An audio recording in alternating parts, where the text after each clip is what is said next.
Selamat pagi rekan-rekan, penilai semua, apa kabar? Semoga sehat walafiat semua ya, dan meskipun, dalam kondisi sebagian besar di rumah, pagi hari ini KPSPI sudah membuat acara yang baik sekali, yaitu tentang, antisipasi inspeksi dalam masa pandemi dan menyongsong era new normal dalam perspektif penilaian properti. Nah, sebelum kita, melihat the new normalnya dulu, mungkin kita sempat ingat bahwa tahun lalu itu semua bicara tentang revolusi industri 4.0. Tahun ini tiba-tiba berubah semua menjadi new normal 2.0 lah, new normal. Nah, ini blessing in disguise untuk penilai kita ya, kalau ruginya banyak lah ya, kita lihat blessing in disguise-nya. Namun maklum lah, saya orang Jawa, jadi dia kalau rugi pun pasti ada untungnya di situ. Nah, nah ini blessing in disguise-nya adalah COVID-19 ini mempercepat revolusi industri 4.0 di MAPI, dan mudah-mudahan juga dipenilai nanti juga bisa dipercepat lagi. Nah, ini terkait dengan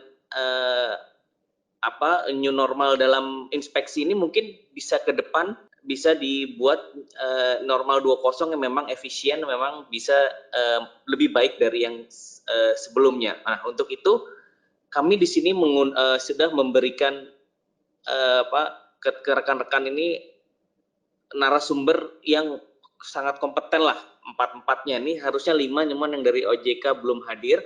Ya. Yang pertama itu Pak Kurniawan Nizar, beliau Direktur Penilaian, ini akan memberikan perspektif tentang penilai di sektor pemerintah. Sebenarnya beliau ini penilai sudah cukup lama sekali, dari DJP dulu sudah paham lah. Nah, nanti kita lihat dari sisi dengan keterbatasan sebagai pemerintah, apa sih bedanya dengan yang di publik. Kemudian terkait dengan Pak Hartono. Nah, Pak Hartono ini sekjen, Pak Harto ini sekjen ISI. Beliau ini lebih orang lapangan sekali. Ini beliau surveyor berizin, surveyor kadastral berizin. Nah, ini mungkin bisa dilihat, bisa diambil sharing infonya bahwa para surveyor itu dalam pandemi COVID ini seperti apa bekerjanya. Dan ini akan terkait juga dengan para pelaku inspeksi di penilaian properti. Kemudian dengan narasumber ketiga adalah Pak Hanja. Pak Hanja adalah VP COO-nya di Bank Mandiri. Beliau sangat memang dari awal sudah sangat terkait dengan penilai, sudah paham lah. Dan beliau nanti akan menyampaikan juga di Bank Mandiri itu seperti apa. Tentunya kan BCP-nya, Business Continuity Plan-nya juga jalan. Namun yang bisa nanti teman-teman bisa gali lebih dalam lagi, apa sih yang diharapkan oleh user terhadap para penilai. Tentunya dengan kondisi COVID-19 ini. Dan yang terakhir adalah Ibu Rengganis. Ini beliau ini sudah pada kenal lah. Nggak usah dikenalin lagi ya. Ini sudah namanya sudah internasional. Dan beliau nanti akan menyampaikan standar juknis COVID-19 terkait inspeksi, dan juga mungkin nanti yang bisa digali lebih lanjut lagi, apa sih yang di internasional itu seperti apa modelnya. Nah, namun mohon maaf Bapak dan Ibu, waktunya hanya masing-masing 10 menit, supaya nanti tanya jawabnya bisa lebih lama. Untuk panelis yang pertama, mohon izin Pak Kurniawan Nizar untuk bisa memaparkan materinya, Pak. Terima kasih Pak Moderator, Pak Ari, yang sama-sama kami hormati, kami banggakan, Pak Hamid Yusuf, Pak Aidil Mutakin, para panelis, teman-teman semua yang mengikuti webinar ini.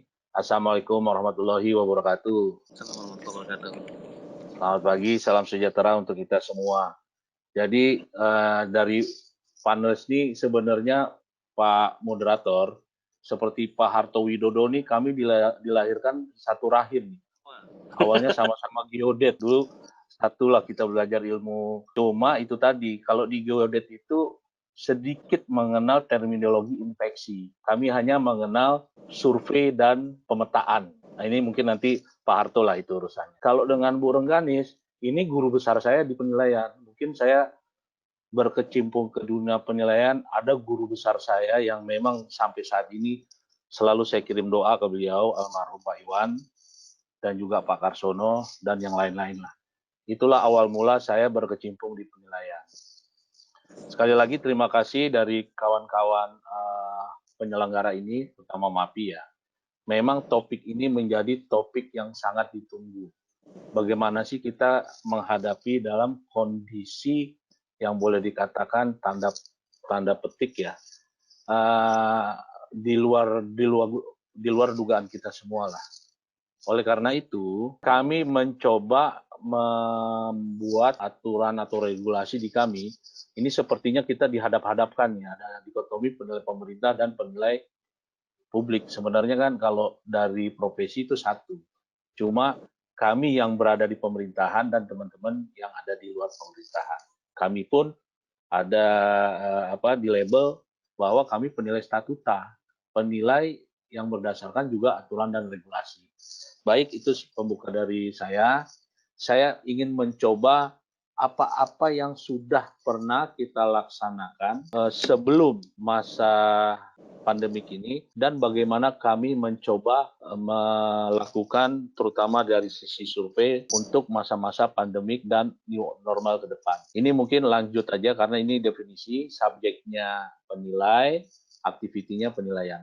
Nah, sebelum masuk ke materi inti terkait dengan pandemik ini, mungkin kami sharing dulu lah, sharing ke teman-teman semua, karena ini audiennya saya pikir kawan-kawan yang memang lebih mumpuni dibanding kami lah. Inilah yang pernah kita laksanakan sebagai, kalau boleh dilabelin kami penilai pemerintah, kami melaksanakan penilaian dalam rangka mendukung akuntabilitas laporan keuangan pemerintah pusat. Bahasa cepatnya itu LKPP, Laporan Keuangan Pemerintah Pusat. Pak Moderator tahulah bagaimana kami dalam 3 tahun ini selalu berhadapan-hadapan dengan auditor, dalam hal ini BPK. Nah, ini menjadi isu tersendiri juga. Bagaimana kita memberikan argumen kenapa kita melaksanakan ini, kenapa itu. Dari kacamata penilai dan berhadapan dengan kacamata auditor. Bayangin teman-teman semua, yang tercatat di kami itu dari sisi penilai 1.176 orang. Sementara kita harus menilai kalau dari sisi barang itu kurang lebih 958.000. Kami mengatakan istilah NUP. NUP itu nomor urut, jadi artinya per item barang. Itu dalam rangka akuntabilitas LKPP. Kami juga melaksanakan penilaian untuk mendukung penerimaan bukan pajak, PNBP.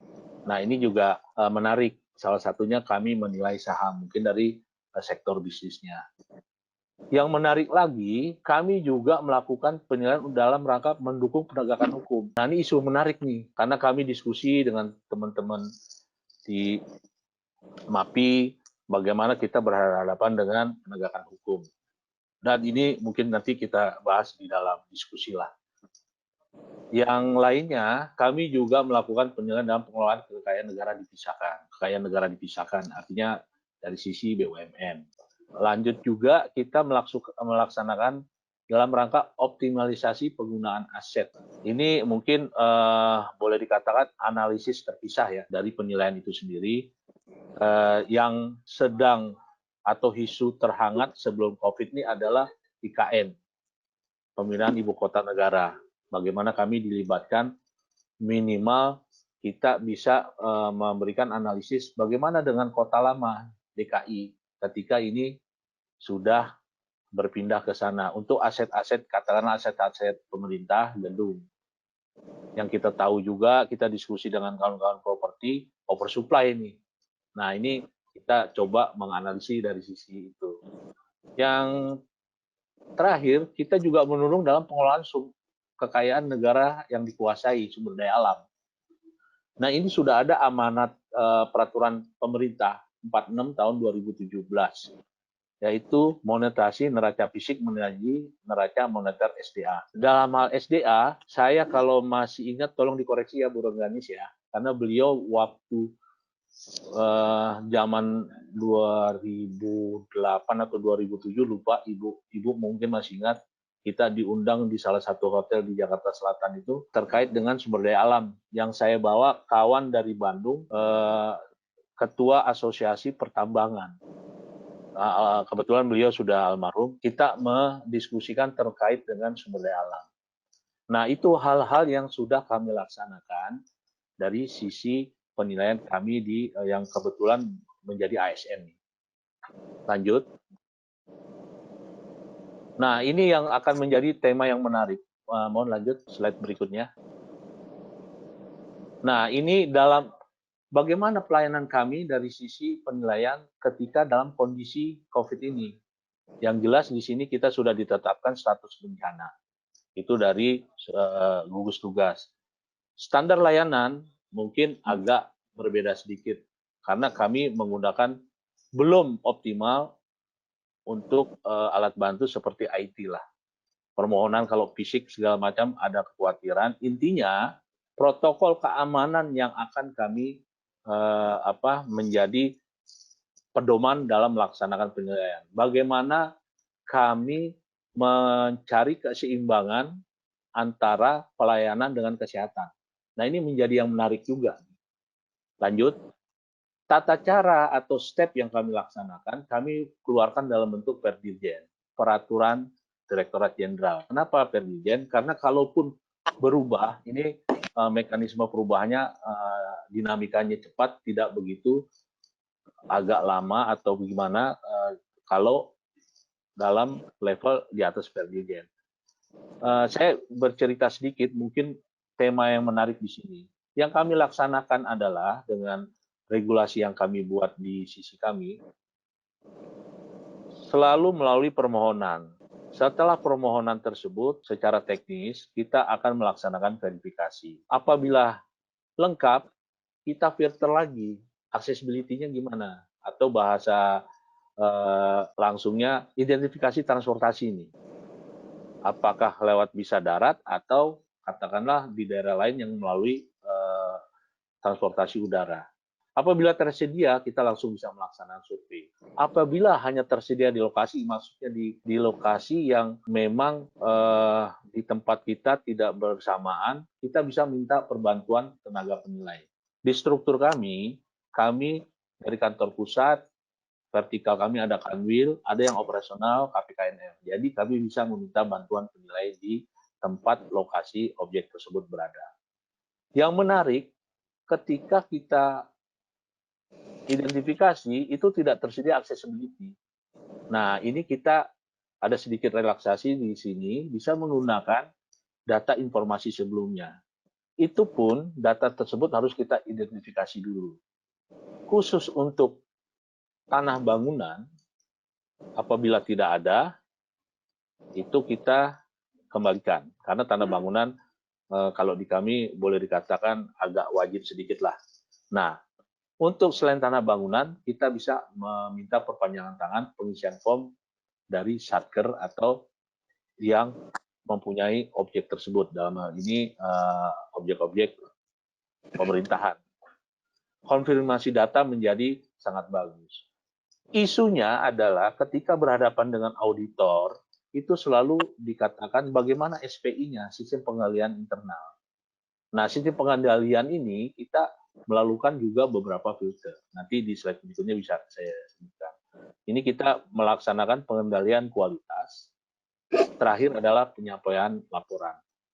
Bahasa singkatnya dari slide ini sebenarnya bisa kita bagi 3 klaster. 1, proses persiapan atau pekerjaan di kantor, perencanaan on desk. Ini permohonan verifikasi dan identifikasi, ini pekerjaan kantor. Setelah itu pekerjaan lapangan. Saya agak terpleset juga nih. Ada yang bilang inspeksi, ada yang bilang survei. Karena kan sebagian rahim saya tadi itu tadi. Karena survei itu Pak Harto lah itu nanti yang akan mendefinisikan. Karena agak berbeda di sini Bu Rengganis. Kalau kita mungkin inspeksi ya. Nah setelah itu pemberian laporan, pengolahan data dan pembuatan laporan. Itu klaster dari slide ini sebenarnya. Lanjut. Nah di sini survei lapangan, yaitu tadi saya sampaikan, bagaimana kita mencari keseimbangan antara pelayanan dengan kesehatan. Kita selalu menjalankan protokol keamanan dan kita meminta pendamping dari pemohon. Karena bagaimanapun ini yang mengetahui alat minimal lokasi objek adalah dari pemohon. Pemohon ini bisa satker itu sendiri atau bisa yang menguasai objek tersebut. Dilaksanakan minimal oleh satu orang penilai. Penggunaan data, ketika tadi di slide sebelumnya, kita bisa menggunakan data sebelumnya apabila memang selain tanah bangunan, itu accessibility boleh dikatakan kita tidak masuk. Nah, kita bisa menggunakan dari laporan penilaian sebelumnya, data informasi dikonfirmasi, kita konfirmasi lebih dahulu. Dan ada catatan penting juga, data informasi ini menjadi temuan BPK atau APIP nih, dari sisi inspektur masing-masing, atau sudah dikaji ulang, karena ini jangan sampai itu belum kita perbaharui menjadi temuan berulang lagi. Yang pada intinya adalah, karena kita semua sama penilai profesi, tingkat keyakinan penilai terhadap data tersebut. Nah, pertanyaan lanjutannya adalah, bagaimana kita meyakini, kita sebagai penilai, bahwa data-data tersebut itu memang validasi. Nah, ini saya mungkin minta pencerahan juga dari teman-teman MAP ini. Bagaimana mengukur tingkat keyakinan penilai terhadap data? Data itu sendiri menjadi isu yang sangat krusial sebenarnya. Mungkin salah satu positifnya dengan adanya COVID ini, yaitu tadi, kalau kita tidak punya data yang terstruktur mapan nasional, minimal data transaksi, saya pikir ya itu tadi, kita masih banyak problem lah, terutama ketika berhadapan-hadapan dengan auditor, aparat penegak hukum. Lanjut. Dari sisi laporan penilaian atau analisis, kita harus ada semacam disclosure lah di dalam laporan tersebut, bahwa pelaksanaan penilaian ini dinyatakan secara tegas dan jelas dalam masa status pandemi. Kenapa? Karena inilah yang menjadi pembeda ketika situasi normal atau tidak. Itu harus kita disclosure. Yang tadi saya sebutkan juga, kita SPI ini harus jalan, sistem pengendalian internal di kita, termasuk juga pengendalian kualitas. Kita ada 3 filter. Setelah penilaian memotret data di lapangan, baik itu istilahnya entah survei ataupun inspeksi, dilaksanakan peer review. Artinya teman-teman penilai memaparkan ke semacam komite lah, boleh dikatakan gitu, menjelaskan semua hasil penilaiannya di dalam peer review ini. Nah, ini dimaksudkan guna menjaga sesama kita penilai. Setelah terjadi peer review, kalau memang ini independensi tetap ada di penilai. Kita hanya memberikan pandangan, pertanyaan, atau klarifikasi lah. Setelah itu, kita laksanakan juga semacam pengendalian kita routing slip.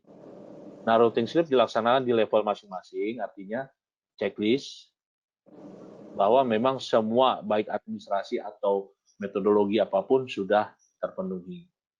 Setelah laporan tersebut diberikan oleh pemohon, kita lakukan lagi pasca pengendalian, kaji ulang. Nah, yang mengkaji ulang ini di level yang lebih tinggi, di level di atasnya. Kalau di PKNL, kantor operasional, dikaji ulang oleh kantor wilayah. Kantor wilayah nanti akan dikaji ulang oleh kantor pusat. Ini sifatnya memang pasca. Jangan sampai kami juga akan memotret semua rekam jejak teman-teman penilai di kami. Kalau memang dari kaji ulang banyak kita lihat ada temuan terkait administrasi, nah itu kita akan brief terus. Dan ini akan menjadi career path atau menjadi CBD, sistem pelatihan teman-teman penilaian. Lanjut. Nah, ini yang menjadi critical issue yang ingin saya sampaikan di forum yang waktu masih ada ya, Pak Moderator. Karena yang berkuasa Pak Moderator sekarang. Nggak apa-apa kalau tinggal satu slide Pak, silakan Pak. Ini critical isunya penyelarasan tindak lanjut jika survei lapangan tidak bisa dilaksanakan oleh penilai. Karena kami selalu challenge, apakah ada metode lain? Katakanlah penilaian tanah di mana kita memakai mencari data pembanding. Apakah ada metode lain dengan adanya teknologi yang ada saat ini? Ketika memang sama sekali kita tidak bisa masuk. Nah, ini saya lempar ke forum yang terhormat ini. Kedua, penyamaan persepsi mengenai desktop valuation. Apa sih definisi desktop di kita dan di kalau di kami mendefinisikan desktop valuation yaitu tadi kita mengerjakan di atas meja semua data di delivery oleh yang mempunyai aset tersebut. Tinggal masalah validasi dan keyakinan penilai, yaitu tadi pertanyaannya, bagaimana kita bisa mengukur keyakinan penilai kita sendiri. Ya, ini nyambung mitigasi risiko ketika penilaian dilakukan tanpa survei lapangan. Nah, ini kami masih berdiskusi terus dengan auditor, dalam hal ini BPK. Yang paling urgent saat ini sebenarnya masalah database. Kalau boleh di forum yang terhormat ini, saya menyampaikan ekspektasi kami, daripada kita masing-masing parsial mengumpulkan data, kami sudah ada sebagian data. Ya udahlah, kita kumpulkan, terserah mau di server mana, penggunaan bersama. Nanti kita tinggal diskusikan bagaimana cara pakai, cara lihat, dan siapa aja. Gitu. Mungkin itu yang bisa saya sampaikan. Kalau Pak Ari ini hampir boleh dikatakan sering saya repoti. Kalau saya nggak ngerti, saya langsung kontak langsung. Nggak ke Pak Firman. Karena kalau Pak Ari biasanya saya kontak langsung jawab. Pak Firman mungkin rapat entah apa, atau mungkin jaim ya kali Pak Ari ya. Itu agak lama juga. Mungkin itu yang bisa saya sampaikan. Mohon maaf apabila ada hal yang kurang berkenan. Tetapi kalau bisa Pak Ari, kali ini ada Pak Harto Widodo ini survei pemetaan, baik ketua maupun wakil ketuanya itu dari rahim yang sama saya dilahirkan. Pak Virgo maupun Pak Sartuni ya Pak Harto. Kenapa nggak muncul? Itu pertanyaan saya. Terima kasih. Billahi taufiq wal hidayah. Assalamualaikum warahmatullahi wabarakatuh. Waalaikumsalam warahmatullahi wabarakatuh.